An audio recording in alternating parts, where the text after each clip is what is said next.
Good evening. This is CTV News for November 4th. I'm Mikayla Newton. Thanks so much for joining us.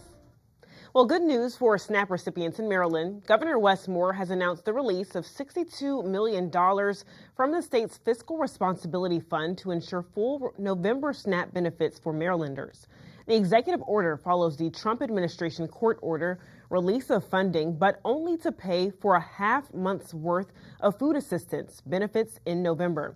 Governor Moore says the funds will keep food stamp benefits available to 680,000 residents. Moore's move comes weeks after saying the state could not afford to fill the gap in funding during the federal government shutdown. And the town of Cheverly provided resources today for federal workers affected by the government shutdown. The community resource fair at the Town Hall Gymnasium in Cheverly brought together utility providers, local organizations, and government representatives to help laid off and furloughed federal workers. The event offered resources, information, and on-site assistance. The Cheverly Town Administrator says helping the community is their duty.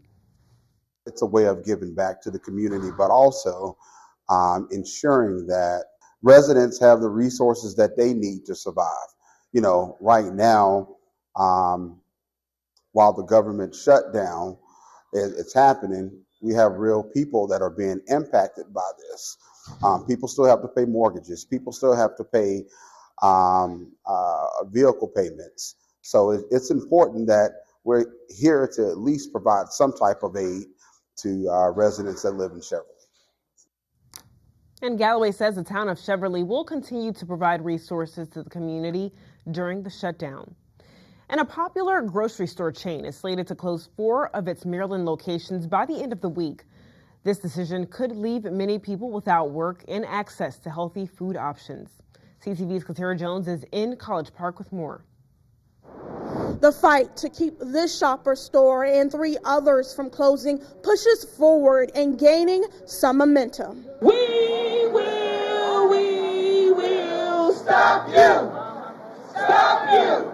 Dozens of unionized workers rallied outside the Shoppers in College Park on Monday.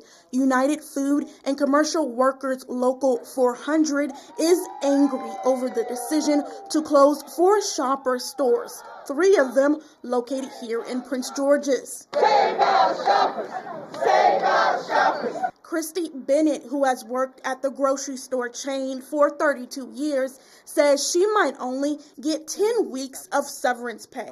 After that, then we're eligible for unemployment, which is 6 months, but we don't know how much that will be. That still affects our households. At this point, I'm looking for other work. I'm looking for something else. Stores in Capitol Heights, Laurel, and Germantown are slated to close this Saturday. As you can see at the College Park location, this store is already closed. Arthur Roberts, who works at the Forestville Shoppers, says he's worried that his store could be next. We don't know one day from another, so I mean, it could be. I pray and hope that they don't. I pray and hope everybody get their job back and we can keep Shoppers open and they can keep it open so we can move on with our life. Delegate Ashanti Martinez is in support of keeping the stores open and sent a letter to the company's CEO. So I wanted to hear from them directly about why they were doing the closures, but also if there was any plans for the workers to get new jobs at other facilities and what were the plans for these spaces. We don't need more empty spaces here in our county when we have such a need for food. Martinez says the owners of Shoppers United Natural Foods, Inc. is open to a meeting to discuss the closure. No word yet on when that meeting will be. Katara Jones, CTV News. And CTV News will continue to follow this story and keep you updated as the story develops. Meanwhile, a county council member is proposing a bill that will work to connect more healthy food options to county residents. Councilmember Walla Blagay is the sponsor of the Food as Medicine Health Program Act.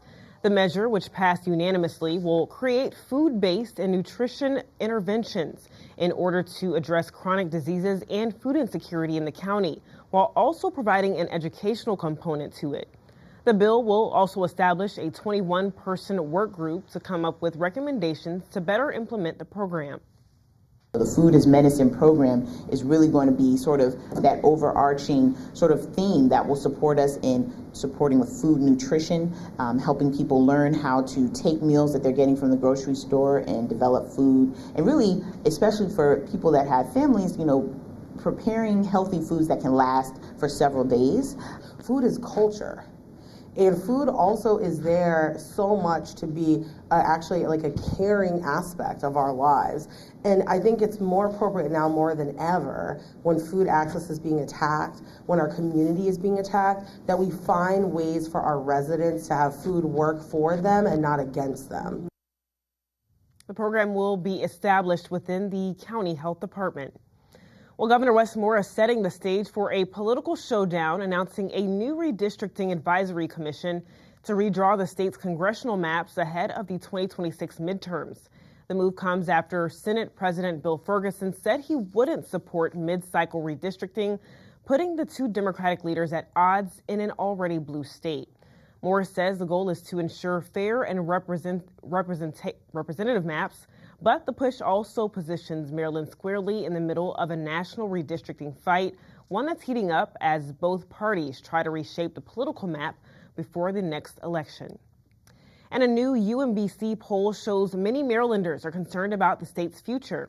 Starting with Governor Moore, 52% of Marylanders still approve of what he is doing, but 48% feel the state is on the wrong track. 69% rate the state's economic conditions over the past year as poor or fair, and more than half of Marylanders think the economic conditions will be worse next year.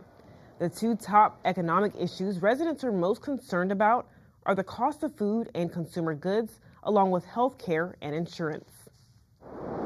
Meanwhile, the poll also gathered Marylanders' views on the president and the federal government shutdown. 63% believe the shutdown will have a major impact on the state's economy, while only 37% expect a minor impact on their personal financial situation. 61% of residents hold Republicans responsible for the shutdown, and 67% of Marylanders disapprove of President Trump's job while in office. The UMBC Institute of Politics will release Part 2 tomorrow and Part 3 on Thursday. And speaking of polls, after the break, we're stopping by several municipalities this election day. I'm Mikayla Newton, and you're watching CTV News. Stay with us.